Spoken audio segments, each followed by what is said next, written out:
Kuo toliau, tuo labiau rietavo miškų urėdijos Tverų girininkijoje esantį spėjamą Lopaičių šventvietė neduoda ramybės mokslininkams ir entuziastams tyrinėti Žemaitijos senovę.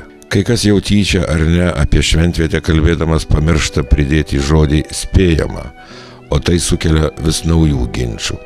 Neabejotina tik tai, kad šioje vietoje žmogus pridėjo ranką prie akmenų, patvariausios žiloje senovėje medžiagos norint ką nors įamžinti. 2006 metų vasarą Lopaičiuose lankęsis Vilniaus universiteto gamtos fakulteto geologijos katedros vedėjas profesorius Gediminas Motuza patvirtina kolegos geologo Antano Jaso kategorišką nuomonę, kad šiaurinėme Aitralės upelio šlaite gulinčiame akmenyje iškaltas laivelio simbolis – žmogaus rankų darbas.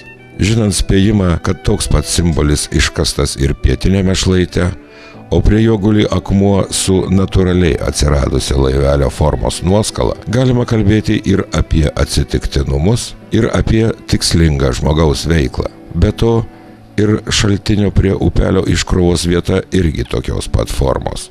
Šaltinio vagelis pasirodo iš vakarinio šlaito, todėl anot Simono Daukanto jų vanduo turi stebuklingų galių. Kvepia mistika, tačiau regis nieko mistiško čia nėra. Ultravioletiniai saulės spinduliai turi baktericidinių savybių, o intensyviausi jie yra anksti pavasarį ir kasdien nuo 10 iki 14 valandos, net tada, kai dangus apsiniaukia. Kaip tik tuo metu jie šviečia į iš vakarinių šlaitų tekantį vandenį. Regis, prieš šimtmečius žmonės suvokė saulės poveikį ir matyt ieškojo būtent tokių šaltinių kaip Lopaičiuose. Tai gali būti dar vienu argumentu, kodėl žemaičių protėviai kūrėsi prie Aitralės upelio.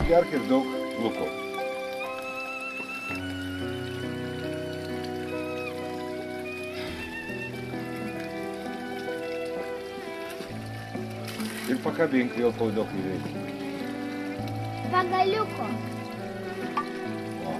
Dar vienas žmonių gyvenimą prie spėjamos šventvietės patvirtinantis argumentas – vos už kelių šimtų metrų esantis Pribitkos kapinynas. Jį sunaikino statybininkai, bet archeologai dar spėjo patyrinėti ir nustatė, jog žemaičiai savo gentainius amžino poilsio čia guldė jau prieš 2000 metų. Be to, tik 2007-aisiais paaiškėjo, kad upelio pavadinimas gali būti netikras.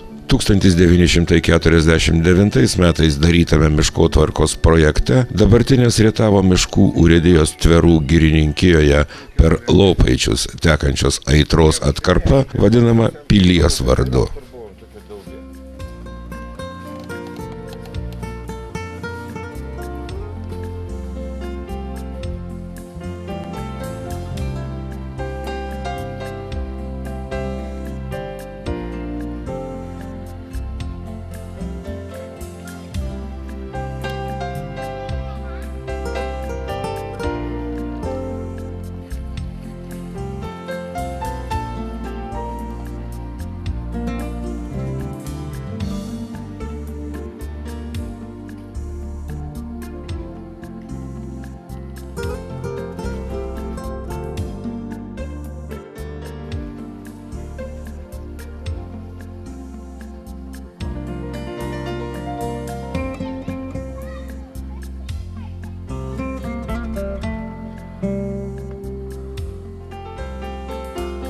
Čia ant Lopaičių piliakalnio buvo pilis, virė gyvenimas.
Šis faktas niekam nekelia abejonių, tik verčia dar labiau ieškoti, koksgi gyvenimas čia buvo. Žvilgsniai vėl krypsta į kitame Pilies upelio krante esančią spėjamą šventvietę. Tačiau regis ieškoti reikia ne tik čia. Verta pasižvalgyti ir ten, kur žmogaus akis dar nebuvo užkliuvusi. 2002 m. gruodžio mėnesį archeologijos ekspertas Bronius Dakanis ataskaitoje apie tyrinėjimus Tverų apylinkėse rašo: tuometinį tankų Tverų apylinkių apgyvendinimą patvirtina ir Tveruose aptikti to laikotarpio bei panašaus laikmečio Pribitkos kapinynai.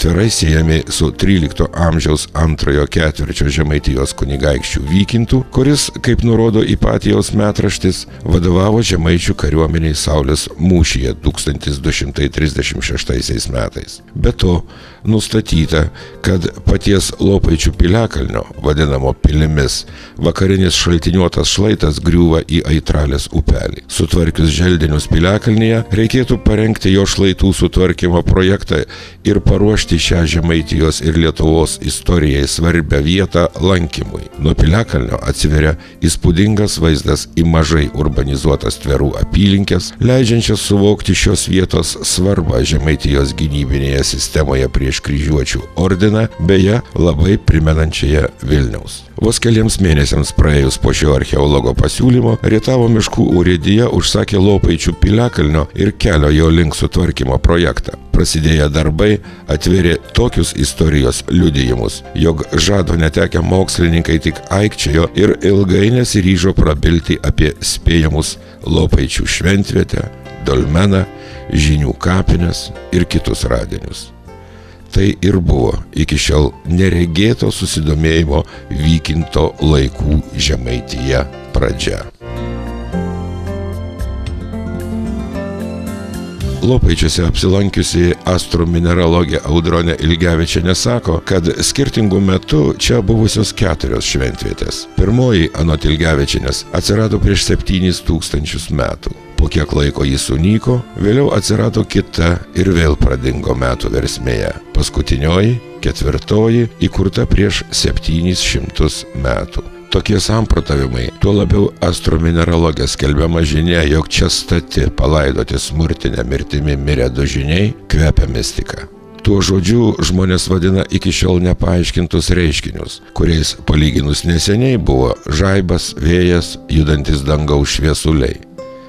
Kai žmonės pagaliau išmoks skaityti jo supančią informaciją kaip pradžios mokyklos elementorių, pasirodys, jog nieko mistiško ir antgamtiško nėra, yra tik buvę nepažinti gamtos dėsniai.